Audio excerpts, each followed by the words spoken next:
मित्रांनो, गोठ्यामध्ये एक प्रॉब्लेम येतो की गाई वेल्यानंतर गाई गोळी पेंड खात नाही किंवा चारा खात नाही आणि बऱ्याचशा गोठ्यांवरती हा प्रॉब्लेम येतो आणि शेतकऱ्याला समजत नाही की नक्की गायला काय झालेलं आहे आणि यामध्ये एक 4-5 दिवस निघून जातात। यामध्ये काय होतं की गाय खराब होत जाते आणि पाहिजे असं आपल्याला दूध देत नाही गाई। यामुळे काय होतं की शेतकरी आपल्या टेन्शनमध्ये जातो आणि शेतकऱ्याला समजत नाही की आता नक्की ह्या गायला काय झालेलं आहे आणि काय करायचं, की गायला ताप आलेला नसतो, काय नसतं, पण गाय खात नाही किंवा गाय कुचामलेली असते। कंटिन्यू आपण जर बघितलं तर गाय कुचामलेली दिसते।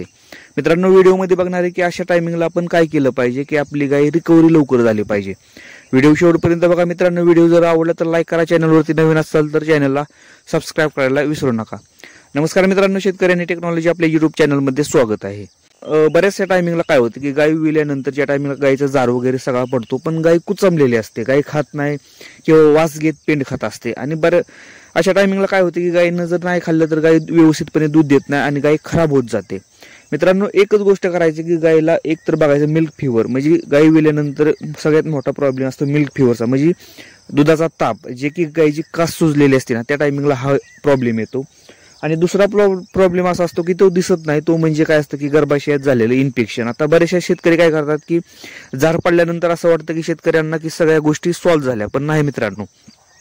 जर तुमची गाय जर खात नसेल किंवा कुचमलेली असेल ना तर तुमच्या गायीच्या गर्भाशयात इन्फेक्शन आहे आणि घाण भरपूर प्रमाणात साठलेली आहे आणि त्याच्या काळा त्या गायीला येतात आणि त्यामुळे ती गाय कुचमलेली असते। मित्रांनो, अशा टायमिंगला काय करायचं मित्रांनो की डॉक्टरांकडून गायीला लवकरात लवकर औषध सोडून घ्यायचं। तुम्ही जर पॅरासिटामॉल वगैरे जर देत बसला ना मित्रांनो, त्याचा काही फायदा होणार नाही। तुम्हाला गर्भाशय क्लीन करून घ्यायची गरज पडणार आहे त्या गायीची। एकदाच तुम्ही गायीच्या गर्भाशयात औषध सोडा मित्रांनो, गायी तुमची दुसऱ्या दिवसापासून क्लिअर होणार, व्यवस्थितपणे मित्रांनो चारा खाणार, गोळी पेंड सुद्धा खाणार मित्रांनो। त्यासाठी तुम्ही लिक्झन आयु किंवा पॉवरडीन आयोडीनचा वापर सुद्धा करू शकता। चांगल्या कंपनीचा वापर करा। त्याच्यातलं मित्रांनो सांगतो की लिक्झन आयु हे गायी विल्यानंतरच्या टायमिंगला गायी कुचमलेली असते किंवा गर्भाशयात घाण असते ना त्या टायमिंगला लिक्झन आयूचा चांगला रिझल्ट भेटतो मित्रांनो।